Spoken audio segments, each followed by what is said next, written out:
ಎಲ್ರಿಗೂ ನಮಸ್ಕಾರ. ಅದು ನನ್ನ ಅದೃಷ್ಟನೋ ಏನು ಅಂತ ಗೊತ್ತಿಲ್ಲ. ಇದುವರೆಗೂ ನಾನು ಮಾಡತಕ್ಕಂಥ ಇಷ್ಟು ಸಿನಿಮಾಗಳಲ್ಲಿ ನೀವು ಅಬ್ಸರ್ವ್ ಮಾಡಿದಂಗೆ ಮಾಧ್ಯಮದವರು ನಾನು ಎಲ್ಲ ಸಿನಿಮಾಗಳಿಗೂ ಮೊದಲನೇ ಡೈರೆಕ್ಟ್ರು, ಮೊದಲನೇ ಬ್ಯಾನರು, ಮೊದಲನೇ ಪ್ರೊಡ್ಯೂಸರ್ ಯಾರಾಗ್ತಾರೆ ಅವರು ನನ್ನನ್ನೇ ಹುಡ್ಕೊಂಡ್ಬರ್ತಾರೆ. ನನ್ನ ಅದೃಷ್ಟ ಅಂತ ನಾನು ತಿಳ್ಕೊತೀನಿ. ಅದೇ ನಿಟ್ಟಿನಲ್ಲಿ ಬಂದಂಥದ್ದು ಈ ಸಿನಿಮಾನು ಸಹ. ಸೊ ಈ ಸಿನಿಮಾ ಮಾಡೋದಕ್ಕೆ ದೇವರನ್ನೇ ನಂಗೆ ಮನಸ್ಸಿರಲಿಲ್ಲ. ಇವತ್ತು ಹುಟ್ಟದ ಬಸ್ ಸುಳ್ಳು ಹೇಳ್ಬಾರ್ದು, ನಿಜ ಹೇಳ್ಬಿಡ್ತೀನಿ ವೇದಿಕೆ ಮೇಲೆ. ಸೊ ತರುಣ್ ಫೋನ್ ಮಾಡಿಬಿಟ್ಟು ಒಂದು ಕತೆ ಬಂದಿದೆ ಕೇಳು ಅಂತ. ಏನು ಕತೆ ಅಂದರೆ ಒಂದು ಫ್ಯಾಮಿಲಿ ಕತೆ ಅಂದರೆ ನಾನು ಮಾಡಲಾಗುವುದು, ದಯವಿಟ್ಟು ಒಂದು ಫ್ಯಾಮಿಲಿ ಕತೆ, ಲವ್ ಸ್ಟೋರಿ ಮಾಡಿ ಮಾಡಿ ಮಾಡಿ ಬೇಜಾರಾಗಿದ್ದು, ಔಟ್ ಆಫ್ ದಿ ಬಾಕ್ಸ್ ಏನಾದ್ರು ಕತೆ ಇದ್ರೆ ಹೇಳು, ನಾನು ಮಾಡ್ತೀನಿ ಅಂತ.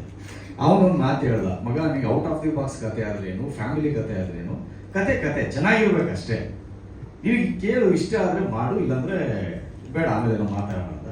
ಸರಿ ಆಯಿತು ಅಂದೆ. ಸರಿ ಬಂದು ರಂಜಿನಿ ಅವರು ಕತೆ ಹೇಳಿದ್ರು. ಗೊತ್ತಿಲ್ಲ, ಸಿನಿಮಾ ತನಗೇನು ಬೇಕೋ ಅದೇ ತಗೊಳುತ್ತೆ ಅನ್ನೋದಕ್ಕೆ ಸಾಕ್ಷಿ ಕತೆ ಅನ್ನೋದು ಅಷ್ಟೇ ನನಗೆ ಸೆಳ್ಕೊಂಡಿದ್ದು. ಅವರು ಒಂದು ಫ್ಯಾಮಿಲಿ ಕತೆ ಆದ್ರೂ ಸಹ ಇಷ್ಟು ಚೆನ್ನಾಗಿ ಫಸ್ಟ್ ಟೈಮು ಡೈರೆಕ್ಷನ್ ಮಾಡ್ತಾರಂತ ಒಂದು ಹೆಣ್ಣು ಇಷ್ಟು ಚೆನ್ನಾಗಿ ಕತೆ ಬರೆದಿದೆ ಅನ್ನೋದು ಬಹಳಷ್ಟು ಇಷ್ಟ ಆಯಿತು. ನೆಕ್ಸ್ಟ್ ಒಂದು ತರುಣ್ ಹೇಳಿದ್ದು ಅಂದರೆ ಅವರು ಹೊಸ ಟೀಮು, ಅವ್ರಿಗೊಂದು ಸಪೋರ್ಟ್ ಬೇಕು, ಅವ್ರು ಯಾರನ್ನೋ ಹಾಕೊಂಡ್ರೆ ಏನೋ ಮಾಡ್ತು ಅಂದರೆ ಅದು ಏನೂ ಆಗಲ್ಲ. ಒಂದು ಹೊಸ ಟೀಮ್ ಬಂದಿದೆ, ಎಷ್ಟೋ ಜನಕ್ಕೆ ಸಪೋರ್ಟ್ ಮಾಡಿ, ಅವ್ರು ಸಪೋರ್ಟ್ ಮಾಡು. ಅವ್ರ ಪಾಪ ಒಂದಷ್ಟು ದುಡ್ಡಿಟ್ಕೊಂಡು ಆ ಹುಡುಗಿಯನ್ನು ತುಂಬ ವರ್ಷಗಳಿಂದ ಕತೆ ಪುಸ್ತಕಗಳು ಬರ್ಕೊಂಡು ಡೈರೆಕ್ಟರ್ ಆಗ್ಬೇಕಂತ ಬಂದಿದ್ದಾರೆ, ಒಂದು ರೈಟರ್ ಆಗ್ಬೇಕಂತ ಬಂದಿದ್ದಾರೆ, ಪ್ರೂವ್ ಮಾಡ್ಕೋಬೇಕು ಅಂತಿದ್ದಾರೆ. ನೀನು ಸಪೋರ್ಟ್ ಮಾಡಿಲ್ಲ ಅಂದರೆ ಹೆಂಗೆ ಅಂತ. ಸೊ ಅದೆಲ್ಲ ನಂಗೆ ಸ್ಟ್ರೈಕ್ ಆಗಿ, ಹೌದಲ್ವಾ, ಒಳ್ಳೇದೇನಾದರೂ ಬಂದಾಗ ಖಂಡಿತವಾಗ್ಲೂ ನಾನು ಸಪೋರ್ಟ್ ಮಾಡೋದಕ್ಕಂತೇಳಿ ಆ ಒಂದು ಕಾರಣಕ್ಕೆ ಸಪೋರ್ಟ್ ಮಾಡಿದೆ ಅನ್ನೋದಕ್ಕಿಂತ ಹೆಚ್ಚಾಗಿ ಆ ಕಥೆಯನ್ನು ಅಷ್ಟೊಂದು ಸೆಳ್ಕೊಳ್ತು ಅಂತ ಹೇಳೋದಕ್ಕೆ ಇಷ್ಟಪಡ್ತೀನಿ. ಸೊ ಒಂದೊಂದ್ಸರಿ ಹೆಂಗಾಗ್ಬಿಡುತ್ತೆ ಅಂದರೆ ಈ ಸಿನಿಮಾದಲ್ಲಿ ನನಗನ್ಸೋದು ತುಂಬ ಕಿತ್ತಾಡ್ತಾ ಇರ್ತೀವಿ ನಾವು. ಎಂಟೈರ್ ಟೀಮ್ ಯಾವ ಥರ ಕಿತ್ತಾಡ್ತೀವಿ ನೋಡ್ತು ಅಂದರೆ ಇವು ಯಾರು ಅನ್ಪ್ರೊಫೆಷನಲ್ ಟೀಮ್ಗಳು ಕಥೆ ಮಾಡೋಕ್ಕೆ ಬರಲ್ಲ, ಸಿನಿಮಾ ಮಾಡೋದಕ್ಕೆ ಬರಲ್ಲ, ಈ ಕಿತ್ತಾಡ್ತಾ ಇರ್ತವೆ ಅಂತ ನೀವು ಅನ್ಕೊಂಡ್ಬಿಡ್ತೀರಿ. ಆ ರೇಂಜಿಗೆ ನಾವು ಕಿತ್ತಾಡ್ತಾ ಇರ್ತೀವಿ.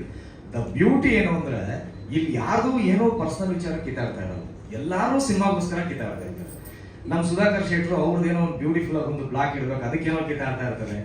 ನಮ್ಮ ಜಡೇಶ್ ಅವರಿಗೆ ಅವ್ರಿಗೇನೋ ಸೀನ್ ಏನೋ ಒಂಥರ ಚೆನ್ನಾಗಿ ಬರ್ಬೇಕು, ಅವ್ರು ಕಿತ್ತಾಡ್ತಾ ಇರ್ತಾರೆ. ರಂಜಿನಿ ಅವರಿಗೆ ನೀವು ಬರೀ ಶಾರ್ಟ್ ಬ್ಯೂಟಿ ನೋಡ್ತೀರ, ಶಾರ್ಟ್ ಬ್ಯೂಟಿ ಅಲ್ಲ, ನನಗೆ ಕಂಟೆಂಟ್ ಬೇಕು, ಎಮೋಷನ್ ಈ ಥರ ಬೇಕು ಅಂತ ಅವ್ರು ಕಿತ್ತಾಡ್ತಾ ಇರ್ತಾರೆ. ಹೀಗೆ ಎಲ್ಲರೂ ಕಿತ್ತಾಡ್ತಾ ಫೈನಲ್ ಅಲ್ಲಿ ಒಂದು ಬ್ಯೂಟಿಫುಲ್ ಒಂದು ಥಾಟು, ಒಂದು ಶಾರ್ಟ್ ಹೆಂಗ್ ಬರುತ್ತೆ ಅಂದರೆ ಅದು ಈ ಸಿನಿಮಾದ ಬ್ಯೂಟಿ ಅಂತ ಹೇಳೋದಕ್ಕೆ ಇಷ್ಟಪಡ್ತೀನಿ. ರಂಜಿನಿ ಅವ್ರು ಹೇಳಿದಾಗೆ ಎಷ್ಟೋ ಸರಿ ನಾನು ನಾನು ಟೆರೆಸ್ ಮೇಲೆ ವಾಕ್ ಮಾಡ್ತಾ ಇರ್ಬೇಕಾದ್ರೆ ಶೂಟಿಂಗ್ ಮುಗಿಸ್ಕೊಂಡು ಬಂದಿರ್ತೀನಿ, ಯಾವುದೋ ಒಂದು ಸೀನ್ ನನಗೆ ಎಮೋಷನ್ ಮಾಡ್ತಾ ಇರುತ್ತೆ, ಅಳ್ತಾ ಇರ್ತೀನಿ. ಅವ್ರು ಕೇಳ್ತಾ ಇದ್ದಾರೆ ಯಾಕ್ರಿ ಏನ್ರಿ ಅಂತ ಅಳ್ತಾ ಇದ್ರು. ಇಲ್ಲ ಸೀನ್ ನನಗೆ ಮರೆಯೋದಕ್ಕೆ ಆಗ್ತಲ್ಲ, ತುಂಬ ಎಮೋಟ್ ಮಾಡುತ್ತೆ ಅಂತೆಲ್ಲ ರಂಜಿನಿ ಅವ್ರು ಏನೋ ಒಂದು ಡೈಲಾಗ್ ಶೀಟ್ ಕಳಿಸ್ಕೊಡ್ತಾರೆ. ನೆಕ್ಸ್ಟ್ ಡೇ ಏನೋ ಒಂದು ಡೈಲಾಗ್ ಇದು ಮಾಡ್ಬೇಕು, ಅದನ್ನ ನೋಡಿ ಎಮೋಟ್ ಆಗ್ತಾ ಇರ್ತೀನಿ. ಹಿಂದೆಲ್ಲ ನೋಡಿದ್ರೆ ಸುಮ್ಮನೆ ಮಲಗಿದ ಒಂಥರ ನಗು ಬರ್ತಾ ಇರುತ್ತೆ. ಸೊ ನನ್ನ ಹೆಂಡತಿ ಮಕ್ಕಳೆಲ್ಲ ಏನು ಉಚ್ಚಾನ ಏನು ಅಂತ ಇರ್ತಾರೆ. ಆ ರೀತಿಯಾಗಿ ಸ್ಕ್ರಿಪ್ಟ್ ನನ್ನನ್ನು ಮೋಟಿವೇಟ್ ಮಾಡ್ತಾ ಇದೆ. ಅಂತ ಒಂದು ತಂಡ ಜೊತೆನಲ್ಲಿ ಕೆಲಸ ಮಾಡ್ತಾರೆ, ನಿಜಕ್ಕೂ ನನಗೆ ಖುಷಿ ತಂದುಕೊಟ್ಟಿದೆ. ಸೊ ಹಾಗಾಗಿನೇ ಈ ಸಿನಿಮಾವನ್ನು ಒಪ್ಕೊಂಡೆ. ಸಿನಿಮಾ ತುಂಬ ಚೆನ್ನಾಗಿ ಬರ್ತದೆ. ಜಡೇಶ್ ಅವರು ಮೊದಲನೇ ಬಾರಿಗೆ ಹಂಪಿ ಪಿಕ್ಚರ್ಸ್ ಒಂದು ಬ್ಯಾನರ್ ಓಪನ್ ಮಾಡಿದ್ದಾರೆ. ಒಳ್ಳೇದಾಗಲಿ ನಿಮಗೆ ಜಡೇಶ್ ಸರ್, ಅದ್ಭುತವಾದಂಥ ಪ್ರೊಡ್ಯೂಸರ್ ಆಗಿ ಕನ್ನಡ ಚಿತ್ರರಂಗಕ್ಕೆ. ಆ್ಯಂಡ್ ರಂಜಿನಿ ಅವ್ರಿಗೂ ಶುಭಾಶಯಗಳು. ಫಸ್ಟ್ ಟೈಮ್ ಒಂದು ಡೈರೆಕ್ಷನ್ ಫೀಲ್ಡ್ಗೆ ಬಂದಿದ್ದೀರ, ಅದ್ಭುತವಾದ ಯಶಸ್ವಿ ನಿರ್ದೇಶಕಿಯಾಗಿ ಕನ್ನಡ ಸಿನಿಮಾ ರಂಗಕ್ಕೆ ಅಂತ ಹೇಳೋದಕ್ಕೆ ಇಷ್ಟಪಡ್ತೇನೆ. ಆ್ಯಂಡ್ ವಿಹಾನ್ ಅವನು ಹೆಂಗೆ ಅಂದರೆ ಆಫ್ ಸ್ಕ್ರೀನ್ ಮಗ ಹೋಗಿ ನನಗೆ ನಿಜವಾಗ್ಲೂ ಅಷ್ಟೊಂದು ಎಮೋಷನಲ್ ಬಾಂಡಿಂಗಲ್ಲಿ ಹೆಂಗೆ ಹೋಗಿದ್ದಾನೆ ಅಂದರೆ ಕನ್ಸಲೆಲ್ಲ ಬರೋಕ್ಕೆ ಶುರು ಆಗ್ಬಿಟ್ಟಿದ್ದಾನೆ. ಯಾಕಂದ್ರೆ ಅವನು ನನ್ನ ಬಾಂಡಿಂಗ್ ಆ ರೀತಿ ಆಗೋಯ್ತು ಸಿನಿಮಾದಲ್ಲಿ. ಅದೇನು ಹೇಳಿ ತುಂಬ ದಿನ ಇದ್ದು ಜೊತೆನಲ್ಲಿ ಈಗ ಅವನಿಗೆ ಸ್ನಾನ ಮಾಡಿಸೋದ್ರಿಂದ ಹಿಡಿದು ತಲೆ ಬಾಚೋದ್ರಿಂದ ಏನು ಮಾಡ್ತಾ ಇದ್ದೀನಿ ಅದೆಲ್ಲ ಫ್ಲಾಶ್ ಬ್ಯಾಕ್. ನಮ್ಮ ಮಕ್ಕಳಿಗೆ ನಾನು ಏನು ಮಾಡ್ತಾ ಇದ್ದೆ ಬಂದು ನಿಜವಾಗ್ಲೂ ಒಂದು ಮಗನ ಥರನೇ ಒಂದು ಬಾಂಡಿಂಗ್ ಒಂದು ಜೊತೆನಲ್ಲಿ ಆಗೋಯ್ತು. ಇವತ್ತು ಅವನು ಹೆಂಗಾಗೋಗಿದ್ದಾನೆ ಅಂದರೆ ಬಾರಲ್ಲಿ ಕೂತ್ಕೊಳ್ಳೋ ಅಂದ್ರೆ ಇಲ್ಲ ನಾನು ಈ ಥರ ಕೂತಿರಲಿಲ್ಲ, ಈ ಥರ ಕೂತಿದೆ ಅಂತ ಕಂಟಿನ್ಯೂಟಿ ಹೇಳೋ ರೇಂಜಿಗೆ ಆಗ್ಬಿಟ್ಟಿದ್ದಾನೆ. ನೆಕ್ಸ್ಟ್ ಶಾರ್ಟ್ ಏನು ಅಂತ ಕೇಳೋ ರೇಂಜಿಗೆ ಆಗ್ಬಿಟ್ಟಿದ್ದಾನೆ ಅವನು. ಸೊ ಹಾಗಾಗಿ ನಾನು ಡೈಲಾಗ್ ಇನ್ನೂ ಕರೆಕ್ಟಾಗಿ ಹೇಳದ್ನ ನಾನು ಲಾಸ್ಟ್ ಟೈಮ್ ಆ ಥರ ಹೇಳಿರಲಿಲ್ಲ, ಈ ಥರ ಹೇಳಿದ್ದೀನಿ ಅನ್ನೋ ರೇಂಜಿಗೆ ಅವನು ಒಂದು ಶಾರ್ಪ್ ಆಗೋಗಿದ್ದಾನೆ, ಪ್ರೊಫೆಷನಲ್ ಆಗೋಗಿದ್ದಾನೆ. ರಂಜಿನಿ ಅವರು ಹೇಳಿದಾಗೆ ಅವನು ಏನೇ ಫೀಲಿಂಗ್ ಇದ್ರು ಅಂದರೆ ಮನೆಗೆ ಹೋಗ್ಬೇಕು, ಅವನ ಮಕ್ಕಳು ವಯಸ್ಸು ಸಹಜ. ಅದು ಕ್ರಿಕೆಟ್ ಬರ್ತಾ ಇರ್ತದೆ ಟಿವಿನಲ್ಲಿ, ಅವನು ಕ್ರಿಕೆಟ್ ನೋಡ್ಬೇಕಂತಿರುತ್ತೆ. ನಾವು ರಾತ್ರಿ 2 ಗಂಟೆ ಹಾಕೊಂಡು ರುಬ್ತಾ ಇರ್ತೀವಿ, ಪಾಪ ಅವ್ನು ಕ್ರಿಕೆಟ್ ನೋಡಬೇಕು. ಬಟ್ ಆ ಬೇಜಾರೆಲ್ಲ ಎಲ್ಲೂ ತೋರಿಸ್ಕೊಳ್ಳಲ್ಲ. ಕ್ಯಾಮ್ರಾ ಮುಂದೆ ಬಂದಿದ್ದ ಕೂಡಲೇ ತುಂಬ ಪ್ರೊಫೆಷನಲ್ ಆಗಿ ನಿಂತ್ಕೊಂಡು ಪ್ರೊಫೆಷನಲ್ ಆ್ಯಕ್ಟರ್ ಥರ ಆ್ಯಕ್ಟ್ ಮಾಡ್ತಾನೆ ಅವನು. ಆ ರೀತಿಯಾಗಿ ಹೋಗಿದ್ದಾನೆ. ಥ್ಯಾಂಕ್ಸ್ ಕಣ, ನನ್ನ ಜೊತೆ ಅಷ್ಟು ಚೆನ್ನಾಗಿ ನೀನು ಕೋಆಪರೇಟ್ ಮಾಡ್ತಾ ಇರೋದಕ್ಕೆ. Wish you all the best. ತುಂಬ ದೊಡ್ಡ ಸೂಪರ್ ಸ್ಟಾರ್ ಆಗೋ ಕನ್ನಡ ಇಂಡಸ್ಟ್ರಿಯಲ್ಲಿ ಅಂತ ಹಾರೈಸ್ತೀನಿ. ಆ್ಯಂಡ್ ನನ್ನ ಪಾತ್ರದ ಬಗ್ಗೆ ರಂಜಿನಿ ಅವರು ಆಲ್ರೆಡಿ ಸ್ವಲ್ಪ ಹಿಂಟನ್ನು ಕೊಟ್ಟರು. ನಿಮಗೂ ನಮಗೂ ಎಲ್ಲ ಗೊತ್ತಿರೋ ಹಾಗೆ ಇವತ್ತು ಹಳ್ಳಿಯಿಂದ ಹುಡುಗರು ಬರ್ತಾರೆ. ಹುಡುಗರು ಬಂದು ಕೆಲವರು ಕ್ಯಾಬ್ ಓಡಿಸ್ತಾ ಇರ್ತಾರೆ, ಕೆಲವರು ಪೆಟ್ರೋಲ್ ಬ್ಯಾಂಕಲ್ಲಿ ಕೆಲಸ ಮಾಡ್ತಾರೆ, ಕೆಲವರು ಹೋಟೆಲಲ್ಲಿ ಸಪ್ಲೈಯರ್ಗಳಾಗಿರ್ತಾರೆ. ಇದು ಯಾವ ಕೆಲಸನೂ ತಪ್ಪು ಅಂತ ನಾನು ಖಂಡಿತವಾಗ್ಲೂ ಹೇಳಲ್ಲ. ಆದರೆ ಊರಲ್ಲಿ ಅವ್ರಿಗೆ ಹೊಲಗಳಿರುತ್ತೆ, ಗದ್ದೆಗಳಿರುತ್ತೆ, ಅವ್ರದ್ದೇ ಆದಂಥ ಕೆಲಸ ಇರುತ್ತೆ, ಮತ್ತೆ ಹೈನುಗಾರಿಕೆ ಇರುತ್ತೆ. ಅದನ್ನೆಲ್ಲ ಬಿಟ್ಟು ಅವರು ಬೆಂಗಳೂರಿಗೆ ಬರೋದು ಕಾರಣ ಏನಂದ್ರೆ ಒಂದೇ ಒಂದಕ್ಕೆ ನಾವು ಸಿಟಿನಲ್ಲಿ ಜೀವನ ನಡೆಸ್ತಾ ಇದ್ದೀವಿ ಅನ್ನೋದು ಒಂದು ಹೆಮ್ಮೆ ಅನ್ನೋ ತಲೆನಲ್ಲಿ ಇಟ್ಕೊಂಡು ಆ ವಿಷಯ ಬರ್ತಾರೆ. ಸೊ ಅಂಥವ್ರಿಗೆ ಈ ಸಿನಿಮಾ ನೋಡಿ, ನನ್ನ ಪಾತ್ರ ನೋಡಿ ಕನೆಕ್ಟ್ ಆಗುತ್ತೆ. ಬಹುಶಃ ಇಲ್ಲಿಂದ ಒಂದು ಅಷ್ಟು ಜನ ಮತ್ತೆ ಹಳ್ಳಿಗೆ ಹೋಗಿ ನಮ್ಮ ಒಂದು ನೆಲದ ಸೊಗಡು ಏನಿದೆ ಅನ್ನೋದು ಅರ್ಥ ಆಯ್ತು ಅಂದ್ರೆ ಈ ಸಿನಿಮಾ ಮಾಡೋದಕ್ಕೂ ಈ ಪಾತ್ರ ಮಾಡಿದಕ್ಕೂ ನಾನು ಸಾರ್ಥಕ ಅಂತ ತಿಳ್ಕೊಳ್ತೀನಿ. ನಾನು ಹೇಳಿದಾಗೆ ಈ ಸಿನಿಮಾ ಒಪ್ಕೊಳ್ಳೋದಕ್ಕೆ ನನಗೆ ಇಷ್ಟ ಇರಲಿಲ್ಲ, ಒಪ್ಕೊಂಡೆ. ಇವತ್ತು ನನಗೊಂದು ಯಾವ ರೀತಿ ಆಟಿಟ್ಯೂಡ್ ಸ್ಟಾರ್ಟ್ ಆಗೋಗಿತ್ತು ಅಂದ್ರೆ, ನಾನು ಬೇಡ ಅಂತ ಇದ್ದಿದ್ದ ಸಿನಿಮಾ ಬಗ್ಗೆ ಇವತ್ತು ಮಾತಾಡೋದು ನನಗೊಂದು ಆಟಿಟ್ಯೂಡ್ ಶುರು ಆಗೋಗಿದೆ. ಯಾಕಂದ್ರೆ ಕಂಟೆಂಟ್ ಅಷ್ಟೊಂದು ಸ್ಟ್ರಾಂಗ್ ಆಗಿದೆ, ನಾವೆಲ್ಲ ಸೇರಿ ಇಂಥ ಕೆಲಸ ಮಾಡಿದೀವಾಗ ಅನ್ನೋ ರೇಂಜ್ ಒಂದು ಆಟಿಟ್ಯೂಡ್ ಶುರುವಾಗೋಗಿದೆ ನನಗೆ. ಸೊ ಹಾಗಾಗಿ ಅದ್ಭುತವಾದಂಥ ಒಂದು ಸಿನಿಮಾ ಖಂಡಿತವಾಗ್ಲೂ ಆಗುತ್ತೆ. ಇದನ್ನ ನಾನು ಪ್ಲೀಸಿಂಗ್ ಮಾಡೋದಕ್ಕೋಸ್ಕರನೋ ಅಥವಾ ಕೇಳೋದಕ್ಕೋಸ್ಕರನೋ, ನಮ್ಮ ಸಿನಿಮಾ ಬಗ್ಗೆ ಅಟೆನ್ಷನ್ ಕ್ರಿಯೇಟ್ ಮಾಡೋದಕ್ಕೋಸ್ಕರ ಹೇಳ್ತಾ ಇಲ್ಲ ಡೈರೆಕ್ಟರ್. ನೀವು ಹೇಳಿದಾಗೆ ನಮ್ಮೆಲ್ಲರೂ ಒಂದು ಪರಿಶ್ರಮ, ಆ ಬರವಣಿಗೆಗೆ ಒಂದು ಶಕ್ತಿ ಇದೆ, ಆ ಕಥೆಗೆ ಒಂದು ಶಕ್ತಿ ಇದೆ. ಸೊ ಹಾಗಾಗಿ ನಮಗೆಲ್ಲ ಈ ಸಿನಿಮಾದಲ್ಲಿ ಪಾತ್ರ ಮಾಡೋದಕ್ಕೆ ಬಹಳಷ್ಟು ಹೆಮ್ಮೆ ಅನ್ನಿಸ್ತಾ ಇದೆ. And thank you so much. ನನ್ನ ಹುಟ್ಟಿದ ಹಬ್ಬಕ್ಕೆ ಎಲ್ಲರೂ ಬಂದು ಶುಭವನ್ನು ಹಾರೈಸಿದ್ದೀರ.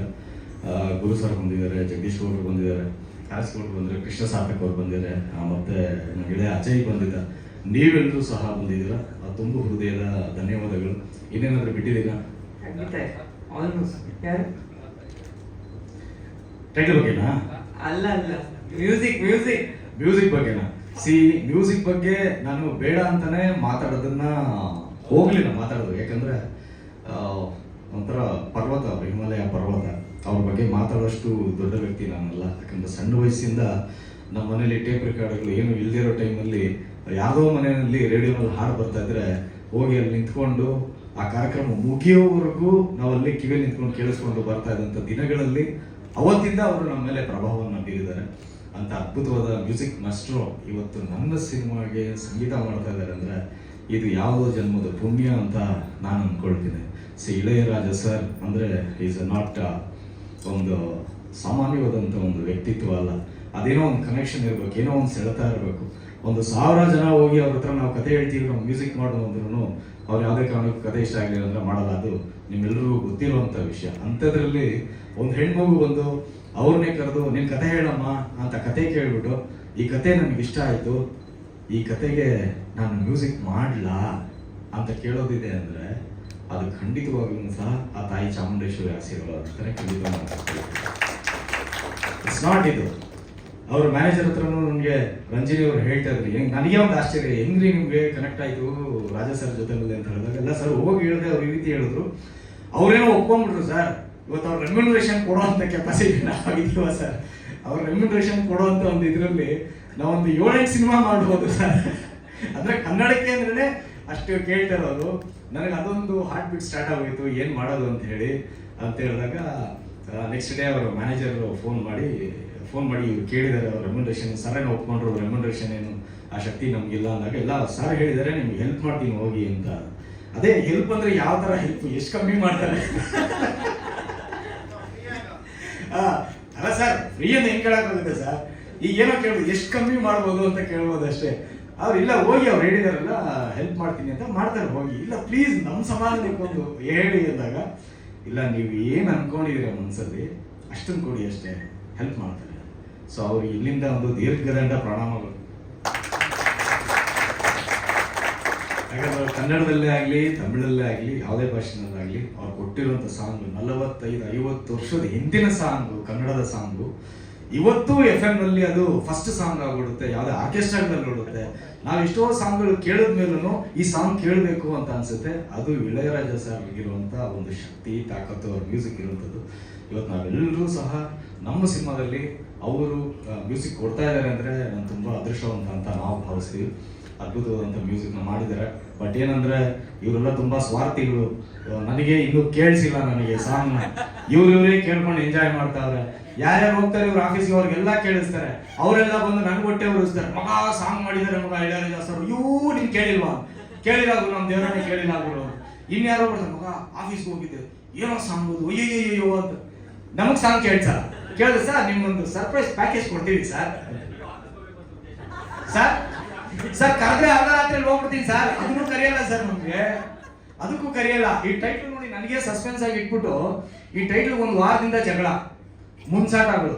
ಈ ಟೈಟ್ಲ್ ನನ್ಗೆ ಇಷ್ಟ ಆಗಿಲ್ಲ ಅಂತ ನಾನು, ಅವ್ರು ಇಲ್ಲ ಈ ಟೈಟ್ಲ್ ಇಷ್ಟ ಆಗಿದೆ, ಏನೋ ಒಂದು ಕ್ರಿಯೇಟ್ ಮಾಡುತ್ತೆ, ಹೆಂಗ್ ಕ್ರಿಯೇಟ್ ಮಾಡುತ್ತೆ ಹೇಳಿ ಅಂತ ನಾನು.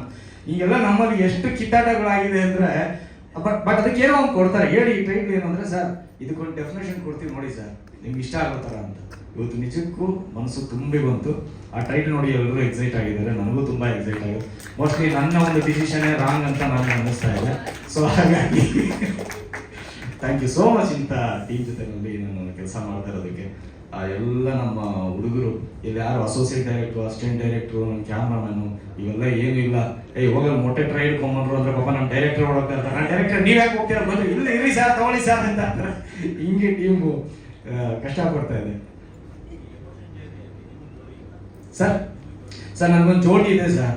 ಪ್ರೇಮ್ ಮಾಡೋ ಸಿನಿಮಾದ ಜೋಡಿ ಇಲ್ಲ ಅಂದ್ರೆ ಏನಿದೆ, ಜೋಡಿನ ಒಂಥರ ಸ್ಪೆಷಲ್ ಏನೋ ಒಂದು ಆನ್ ಬೋರ್ಡ್ ತಗೊಂಡ್ಬರೋಣ, ನಿಮ್ಗೆಲ್ಲ ಒಂದು ಸರ್ಪ್ರೈಸ್ ಪ್ಯಾಕೇಜ್ ಕೊಡೋಣ ಅಂತೇಳಿ. ಅದು ಒಂದ್ ಕಡೆ ನಮ್ಗೆ ಸ್ವಾರ್ಥ, ಅದನ್ನು ನಾವು ಪ್ರಮೋಷನ್ ಒಂದು ಯುಟಿಲೈಸ್ ಮಾಡ್ಕೊಳ್ಳೋಣ ಚೆನ್ನಾಗಿ ಅನ್ನೋ ಕಾರಣಕ್ಕೆ ಜೋಡಿ ತುಂಬಾ ಸುಂದರವಾದ ಹುಡುಗಿನ ಈ ಸಿನಿಮಾಗೆ ಆಯ್ಕೆ ಮಾಡಿದೀವಿ. ಸದ್ಯದಲ್ಲೇ ಇಂಟ್ರೊಡ್ಯೂಸ್ ಮಾಡಿಸ್ತೀವಿ, ನಿಮ್ಗೂ ಖುಷಿ ಆಗುತ್ತೆ.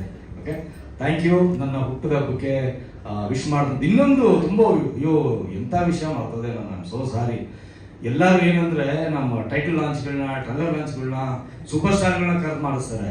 ನಮ್ಮ ಹೆಮ್ಮೆ ಏನು ಅಂದ್ರೆ ನಮ್ಮ ಕನ್ನಡ ಇಂಡಸ್ಟ್ರಿಯ ಫ್ಯೂಚರ್ ಸೂಪರ್ ಸ್ಟಾರ್ಗಳು ಲಾಂಚ್ ಮಾಡ್ತೀವಿ.